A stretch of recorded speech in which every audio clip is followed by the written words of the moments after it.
नमस्कार सभी को, स्वागत है, अभिनंदन है आप सबका। आज भारतीय संस्कृति पर अपने बच्चों के साथ कुछ वार्ता करेंगे आपसे। भारतीय संस्कृति के अनुसार चैत्र मास की प्रथम तिथि को हमारा नव वर्ष शुरू होता है और चैत्र मास की प्रथम तिथि से ही हमारे नवरात्रे भी शुरू होते हैं। देवभूमि उत्तराखंड के गढ़वाल क्षेत्र में रहते हैं हम। यहाँ पर चैत्र मास की प्रथम तिथि को एक लोक उत्सव भी प्रारंभ होता है, फूलदेई उत्सव, जो पूरे चैत्र मास तक चलता है। हमारे नवरात्रे तो 9 दिन, लेकिन जो हमारा उत्तराखंड का लोक पर्व है फूलदेई उत्सव पूरे चैत्र मास चलता है। बात करेंगे आपसे इन दोनों उत्सवों को लेकर के हम। सबसे पहले आपको चैत्र मास के नवरात्रे और फूलदेई उत्सव की हार्दिक बधाई और शुभकामनाएं। नवरात्रों का आयोजन किस प्रकार से करते हैं हम सब परिचित हैं हम, लेकिन उत्तराखंड के लोक उत्सव फूलदेई पर आपसे बात करेंगे हम। आज हमारे बच्चे हमारे साथ हैं, किस प्रकार से मनाते हैं, बने रहिए हमारे साथ। उत्तराखंड के लोक उत्सव की बात कर रहे थे आपसे हम। फूलदेई, ये बच्चे मुझे बता रहे हैं कि इसका एक नाम फुलारी भी है, फुलारो। हाँ, वो क्षेत्रीय शब्द हैं। प्रत्येक पहाड़ के पीछे शब्द बदल जाया करते हैं और फुलारो, फुलारी, फूलदेई, वो सारे शब्द हैं इसके लिए। तो इसमें बच्चे, छोटे छोटे बच्चे फूल चुनते हैं और सवेरी सवेरी सूर्य उदय होने से पहले अपने गांव में, अपनी गली में, प्रत्येक दरवाजे के आगे, खिड़की पर फूल रख देते हैं। यह कार्य होता है सूर्य उदय होने से पहले। आज ये बच्चे कुछ कम आए हैं हमारे साथ, यहाँ पर हम भी आए हैं। कुछ बच्चे नीचे पार्कोट पर संतोषी माता के यहाँ पर फूल निकाल रहे हैं। हम ऊपर आ गए हैं, इधर काफी ऊपर अच्छे फूल हैं यहाँ पर। चलो आने दो उन बच्चों को भी। पता लगा कि नीचे के बच्चे भी चिल्ला रहे हैं, ऊपर आ रहे हैं। बच्चों ये बताओ, मैंने सुना है कि इसमें 7 दिन ताजे फूल रखे जाते हैं और बाकी 3 सप्ताह तक बासी फूल। आप जानते हो ऐसा क्यों? नहीं जानते? मैं बताता हूँ ऐसा क्यों। अच्छा, मैं बताता हूँ। हाँ जी मैडम जी, आप भी सुनो हमारी बातें। देखो, ऐसा होता है, इसमें चैत्र मास की प्रथम तिथि से लेकर के पहले सप्ताह बच्चे ताजे फूल निकालते हैं। सुबह को ही जाते हैं फूल निकालने के लिए और सुबह को ही डाल देते हैं। बाकी 3 सप्ताह बच्चे शाम को आते हैं फूल निकालने के लिए और उनको घर ले जा करके रख देते हैं और फिर सुबह डालते हैं।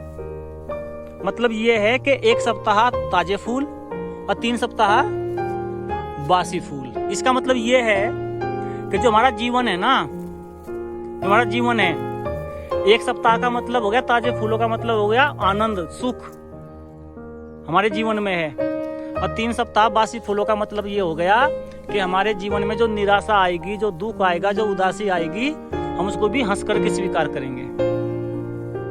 समझ रहे हो ना? इस चीज के साथ जोड़ा गया है इस चीज को। और मतलब ये है कि 25% ही सुख है हमारे जीवन में, 75% दुख है। तो उस मतलब आप अनुमान लगा सकते हैं कि हमारी संस्कृति में चीजों को किस प्रकार से जोड़ा गया है, धर्म के साथ में, हमारे पर्व के साथ में, उत्सवों के साथ में। आपको जानकारी मिली ना बेटा? नहीं है ना? आपको अब तक ये था कि बस 3 दिन नहीं, आपको अब तक ये था बस कि 7 दिन ताजे डालने हैं फूल और 3 सप्ताह तक बासी फूल। तो बासी फूल का मतलब ये है कि जीवन में जो निराशा है उसको भी स्वीकार, उदासी को भी करना है। भारतीय संस्कृति की सबसे बड़ी विशेषता अनेकता में एकता। हम सब जानते हैं, हिंदू, मुस्लिम, सिख, ईसाई आपस में भाई भाई। कौन इस परिभाषा के अर्थ को इस प्रकार से हर व्यक्ति परिभाषित करता है, लेकिन अनेकता में एकता ये भी है। चैत्र मास की प्रथम तिथि को हमारा नव वर्ष होता है, नवरात्रों से शुरू होता है, और उसी के साथ साथ उत्तराखंड में लोक पर्व, जो एक लोक संस्कृति है, नव वर्ष की प्रथम तिथि से, चैत्र मास की प्रथम तिथि से एक उत्सव मनाता है, फुलारी। फूलदेई उत्सव, मतलब जिसमें फूलों के साथ स्वागत किया जाता है नव वर्ष का, और ये दिखाया जाता है कि जीवन में सुख आए या दुख आए, ताजे फूलों से मतलब सुख से है, बासी फूलों से मतलब दुख से है, निराशा से है, हम स्वीकार करेंगे ऐसा करके। ताजे फूलों से मतलब सुख से है, आशा से है, बासी फूलों से मतलब निराशा, थोड़ा सा दुख से है, सबको स्वीकार करेंगे। वो 3 हिस्से दिए हैं, 3 जीवन को 4 भागों में यदि बांट लो 25-25%, तो एक भाग 25% ताजे फूल हैं जीवन में, 3% बासी फूल हैं जीवन में। ये दर्शाता है हमारा लोक उत्सव फूलदेई। किस प्रकार से हमारे पूर्वजों ने जीवन को अपने धर्म के साथ जोड़ा है, अपनी लोक संस्कृति के साथ जोड़ा है, अपनी भारतीय संस्कृति के साथ जोड़ा है। मैं नमन करता हूँ भारतीय संस्कृति को और उत्तराखंड की लोक संस्कृति को। आप देख सकते हैं कितनी उमंग के साथ ये बच्चे, छोटे छोटे बच्चे फूल निकालते हैं और प्रत्येक दिन अपने गांव में, गली में, दरवाजों के आगे, खिड़कियों पर, मंदिर में फूल चढ़ाते हैं। क्या उमंग है, क्या उत्सव है। निकालने के बाद चल दिए हैं वापस घर की ओर। अभी जो बच्चे नीचे सड़क पर फूल निकाल रहे हैं उनसे भी मिलेंगे, आपकी मुलाकात कराएंगे उनसे भी, और भारतीय संस्कृति पे बात कर रहे थे आपसे हम। आप देख सकते हैं भारतीय संस्कृति की विशेषता। इतना ही कहना चाहूँगा कि हमारा नववर्ष, भारतीय नववर्ष नवरात्रों से शुरू होता है, माँ की पूजा से शुरू होता है। और उत्तराखंड की बात करूं तो उत्तराखंड की लोक संस्कृति में हमारा नववर्ष फूलों से शुरुआत होता है, फूलों के साथ। और जो पूरे विश्व का नववर्ष है, मैं हालांकि विरोधी नहीं हूँ किसी का, लेकिन फिर भी जो पूरे विश्व का नववर्ष है, हम सब जानते हैं उसकी शुरुआत कैसे होती है। बता सकता है कोई कैसे होती है? हाँ, भाई जो हमारा नववर्ष है, माँ की पूजा से शुरू होता है, फूलों से शुरुआत होती है। और जो पूरे विश्व का नववर्ष है वो किसके साथ शुरू होता है? दारू के साथ, मांस मदिरे के साथ शुरुआत होती है उसकी। तो तुलना कर सकते हैं आप भारतीय संस्कृति की और जो अन्य संस्कृति है। बात करते हैं इन बच्चों से जो फूल निकाल के लाए हैं अभी। तो मैं ये जानना चाहता हूँ बच्चों, ये बताओ, मुझे ज़्यादा जानकारी नहीं है, अंतिम दिन क्या होता है, समापन कैसे होता है फूलदेई उत्सव का? अंतिम दिन हम 12 तरह के फूल लाते हैं। उसके बाद ये फूल शाम को लाते हैं, सुबह लाते हैं? शाम को लाते हैं। शाम को ले आते हो? हाँ। अच्छा। सुबह को जैसे जल्दी उठ के उनको डालना होता है हर किसी के घर में, हाँ। हर किसी के दरवाजे पे। ठीक। उसके बाद फिर हम घर आते हैं, फिर एक थाली होती है, कोई सी भी ले लो, प्लेट ले लो, थाली ले लो, और फिर उसमें मिठाई वगैरह बनाते हैं और हर किसी के घर में जाते हैं जितने के घर में फूल डाला होगा। फिर उसके बाद वो उनके हम वो टीका लगाते हैं, फिर उसके बाद वो हमें आशीर्वाद देते हैं और फिर हो गए।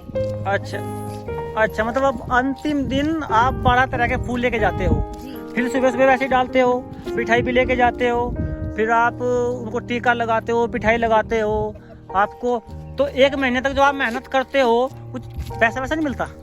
मिलता है, मतलब मिलता है, पैसा मिलता है। दे दो बस। हाँ, तो ये बच्चे पैसे की बात नहीं बता रहे हैं, ये ना, ये जितने वो उनकी मर्जी है, उनकी मर्जी है। ये जिस घर, ये जितने भी घर फूल डालते हैं, अंतिम दिन इनको पैसा मिलता है उस दिन। ये पैसे की बात छुपा रहे हैं बच्चे।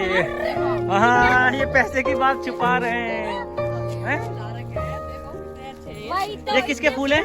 धौला इतनी मेहनत करनी पड़ती है तो पैसे नहीं देंगे वो हमें। हाँ भाई, तुम मेहनत बहुत करते हो। तो सुबह उठते हैं, वो काट लेता, क्या था वो भोरा काट लेता उसे। तो फिर क्या होता? चलो ठीक है। फिर आप ये भी देख सकते हैं कि लड़कियों को सनातन धर्म में, हमारी संस्कृति में देवी का रूप माना जाता है। इन्हीं से पूजा की शुरुआत होती है और इन्हीं से पूजा का समापन होता है। फूल निकालने के बाद हमारे ये बच्चे रील बनाने में व्यस्त हो गए हैं, देख सकते हैं आप। तो बधाई देते हैं आपको एक बार फिर चैत्र मास के नवरात्रों की और उत्तराखंड के लोक पर्व फूलदेई उत्सव की बहुत बहुत बधाई और शुभकामनाएं आपको। मिलेंगे आपसे एक नई वीडियो में एक नए लोक उत्सव भारतीय संस्कृति पर आपसे बात करने के लिए। तो विदा लेते हैं, बने रहिए हमारे साथ। आप सबको बहुत बहुत बधाई और शुभकामनाएं।